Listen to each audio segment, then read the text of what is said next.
Hello बच्चों। आज की वीडियो में मैं डिस्कस करूंगा पूरे सीए फाउंडेशन के कोर्स का ब्रेकडाउन।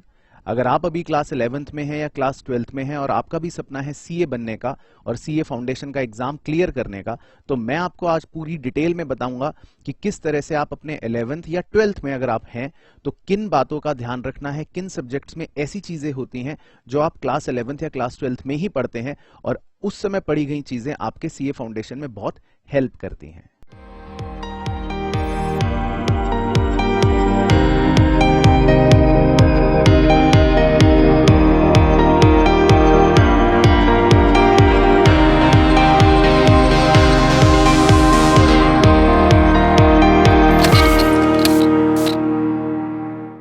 सबसे पहले हम बात करेंगे सीए फाउंडेशन के पेपर 1 की, जिसका नाम है principles and practice of accounting, 100 marks का पेपर।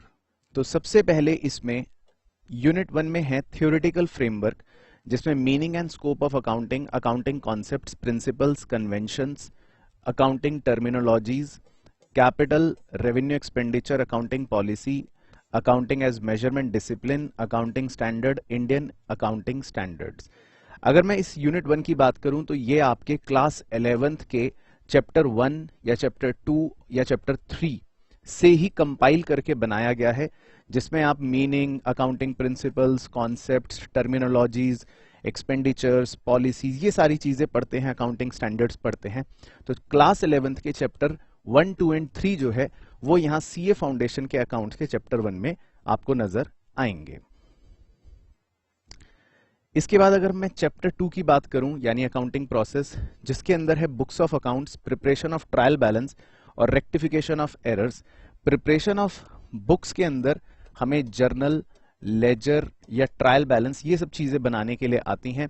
बाकी रेक्टिफिकेशन या प्रिपरेशन ऑफ ट्रायल बैलेंस, ये जो चैप्टर्स हैं ये आपके क्लास 11th के ही चैप्टर्स हैं।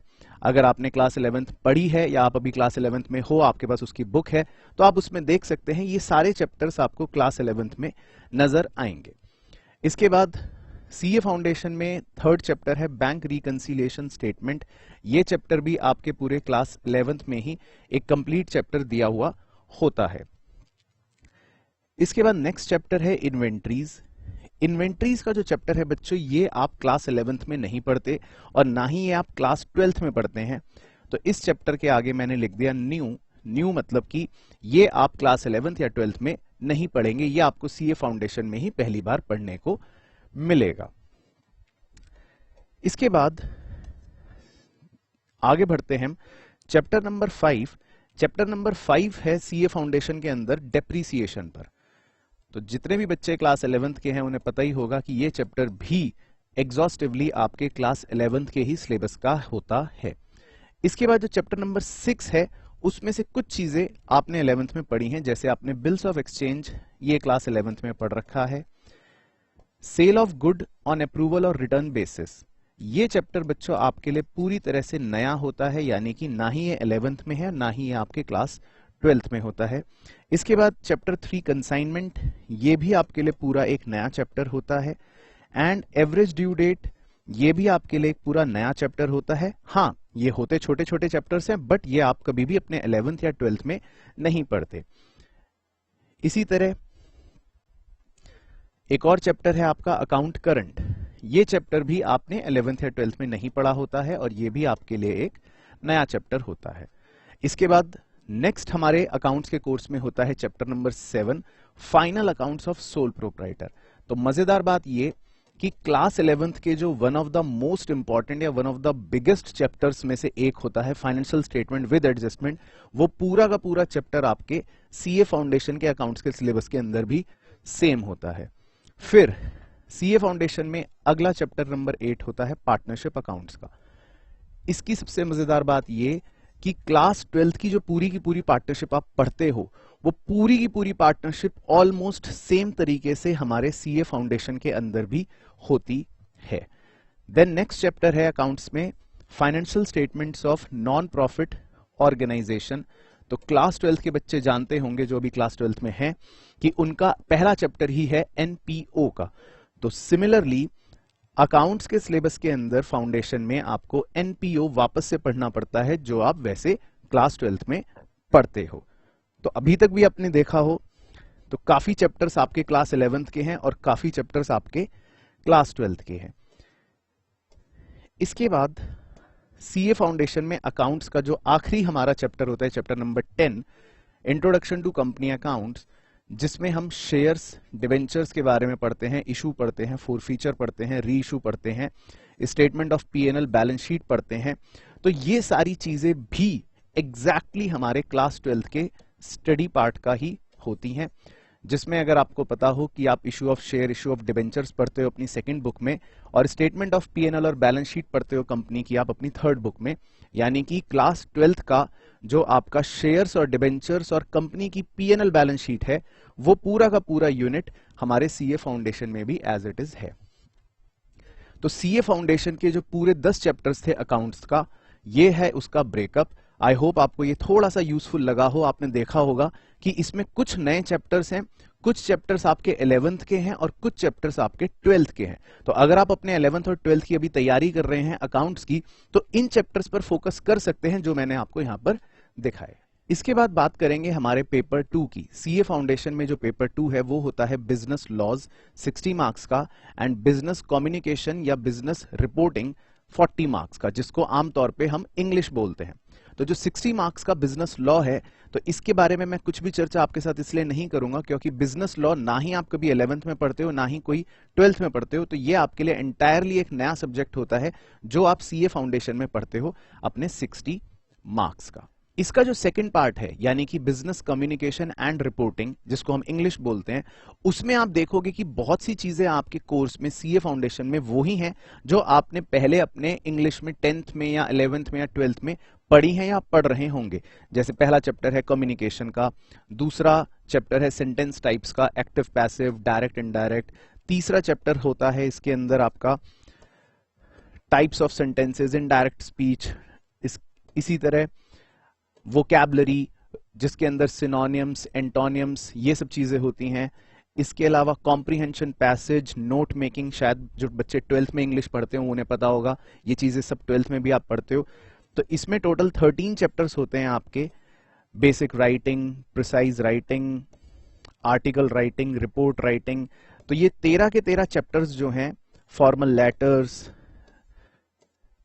ये आपके क्लास 11th या क्लास 12th में पढ़ी गई जो इंग्लिश है उसी पर बेस्ड होते हैं ऑलमोस्ट। और पूरी की पूरी 13 मार्क्स की जो वेटेज होती है वो होती है आपके 40 मार्क्स की। तो अगर मैं पेपर 2 की समरी आपके साथ डिस्कस करूं, तो पेपर 2 जो है उसमें बिजनेस लॉज 60 मार्क्स का वो पूरी तरह से नया है, और 40 मार्क्स का बीसीआर या इंग्लिश वो ऑलमोस्ट आपके 11th और 12th के इंग्लिश जैसा ही है। इसके बाद डिस्कस करेंगे हम सीए फाउंडेशन के हमारे पेपर 3 का। पेपर 3 यानी कि क्वांटिटेटिव एप्टीट्यूड, जो 100 मार्क्स का होता है और जिसको 3 पार्ट्स में डिवाइड करते हैं। Mathematics 40 marks, logical reasoning 20 marks और स्टैटिस्टिक्स 40 मार्क्स। तो इस सब्जेक्ट को लेकर काफी बच्चों में एक हवा भी होता है कि अगर हमने कभी मैथ्स नहीं पढ़ी या 11th 12th में हमारे पास मैथ्स नहीं है तो क्या हम सीए कर पाएंगे या क्या हम सीए फाउंडेशन में ये पेपर दे पाएंगे। तो एक बार इसका ब्रेकडाउन देखते हैं और फिर एनालाइज करेंगे बाद में कि क्या वाकई में मुश्किल है या नहीं। तो पहले मैं बिजनेस मैथमेटिक्स की बात करता हूं 40 मार्क्स की, कि इसके अंदर हमें क्या क्या चैप्टर्स पढ़ने होते हैं। पहला चैप्टर होता है रेशियो प्रोपोर्शन से रिलेटेड। रेशियो प्रोपोर्शंस अगर आपको याद हो या आपने क्लास 6 के अंदर पढ़ रखा होता है, तो ये वेरी सिंपल और बहुत ही आसान चैप्टर होता है। चैप्टर 2 होता है इक्वेशन एंड मैट्रिसेस का। इक्वेशन तो हर बच्चा क्लास 10th में पढ़ता ही है अगर उसको याद हो, और मैट्रिसेस भी जिन बच्चों के पास मैथ्स है अभी 11th 12th में, उन्होंने 11th या 12th में मैट्रिसेस चैप्टर पढ़ा होता है। तो ये चैप्टर भी आपके 11th या 12th में से ही आता है और बड़ा आसान होता है। इसके बाद चैप्टर 3 है इनइक्वालिटीज। तो इनइक्वालिटीज भी आपकी 11th 12th के मैथमेटिक्स में से ही बना हुआ एक चैप्टर है। देन चैप्टर 4 यहां पर होता है टाइम वैल्यू ऑफ मनी का। टाइम वैल्यू ऑफ मनी जो है वो एक ऐसा चैप्टर है जिसके बारे में आपने कुछ basic simple interest, compound interest पहले से पढ़ रखा होता है, लेकिन उसके अंदर कुछ नई बातें भी होती हैं जो शायद आपने 11th 12th में नहीं पढ़ी होती। तो इस चैप्टर को मैं थोड़ा सा बोल सकता हूं कि ये चैप्टर आपके लिए एक नया चैप्टर होगा। देन इसके बाद अगर मैं आगे बढ़ता हूं, चैप्टर नंबर 5 है हमारा permutation and combinations. Permutation and combinations her maths के बच्चे ने, चाहे वो 11th में हो या 12th में हो, उसने पढ़ रखा होता है। तो ये चैप्टर भी आपके 11th और 12th के मैथ्स से ही होता है। चैप्टर नंबर 6 है sequence and series. Sequence and series में अगर आपको याद हो एपी जीपी यानी अर्थमेटिक प्रोग्रेशन, ज्योमेट्रिक प्रोग्रेशन, ये चीजें आपने 10th के अंदर ही पढ़ ली होती हैं। तो अगर आपके पास 11 12 में मैथ्स नहीं भी है तो भी ये चैप्टर आपके लिए काफी आसान होता है। देन चैप्टर 7 होता है सेट्स रिलेशन फंक्शंस का।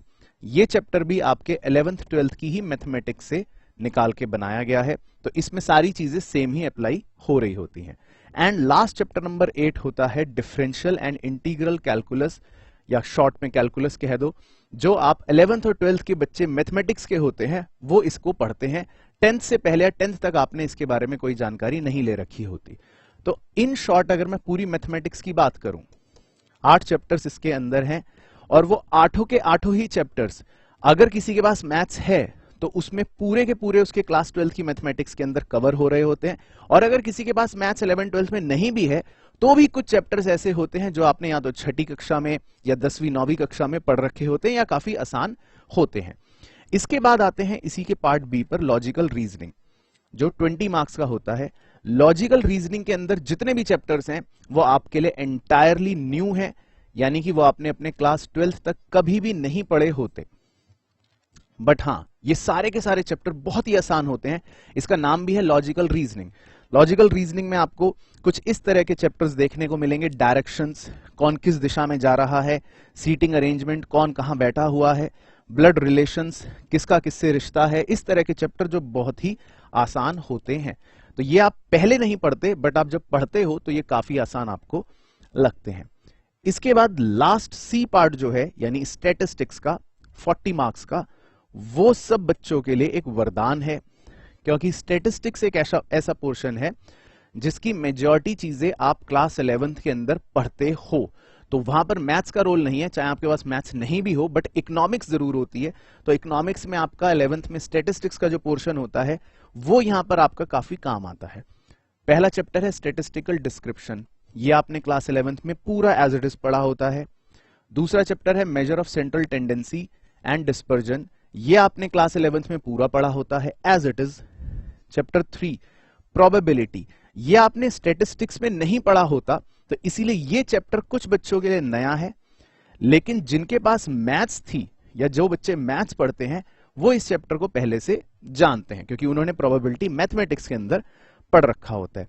इसी तरह चैप्टर 4 थ्योरेटिकल डिस्ट्रीब्यूशन, ये भी जिन बच्चों ने मैथमेटिक्स पढ़ी है, बायनॉमियल डिस्ट्रीब्यूशन या पॉइजन डिस्ट्रीब्यूशन, उन्होंने थोड़ा बहुत इसके बारे में पहले पढ़ा होता है। अदरवाइज ये चैप्टर भी आप मान सकते हो कि आपके लिए नया चैप्टर होता है। इसके बाद चैप्टर 5, चैप्टर 6, ये चैप्टर्स जो हैं स्टैटिस्टिक्स के 2 और ये भी आपने 11th में पढ़े होते हैं। कोरिलेशन आपने क्लास 11th में पढ़ा होता है। रिग्रेशन पार्ट सिर्फ आपके लिए नया है थोड़ा सा। इंडेक्स नंबर्स, ये आपने क्लास 11th में पढ़ा होता है, एज इट इज सेम है, पूरा का पूरा वही लैस्पियर्स, वही पास्चे, वही फिशर इंडेक्स नंबर। और टाइम सीरीज जो पोर्शन है वो बस इसमें थोड़ा सा नया होता है, बट बहुत आसान होता है। तो ये था पूरा ब्रेकडाउन हमारे स्टैटिस्टिक्स का। तो अगर मैं अब आपके साथ पूरे क्वांटिटेटिव एप्टीट्यूड की समरी डिस्कस करूं तो इसमें 3 पार्ट्स जो है मैथमेटिक्स, वो ऑलमोस्ट आपके 9, 10th, 11, 12th की मैथमेटिक्स से ही बनकर बना हुआ है। 40 नंबर का 20 मार्क्स का लॉजिकल रीजनिंग, जो एंटायरली सभी बच्चों के लिए नया है लेकिन बहुत आसान है। और स्टैटिस्टिक्स थर्ड पार्ट 40 मार्क्स का, जिसमें मेजॉरिटी चीजें हमारी क्लास 11th की स्टैटिस्टिक्स की ही हैं और थोड़ी सी बातें बस नई है जो कंपैरेटिवली आसान है। तो ये है पूरा ब्रेकडाउन हमारे पेपर 3 का।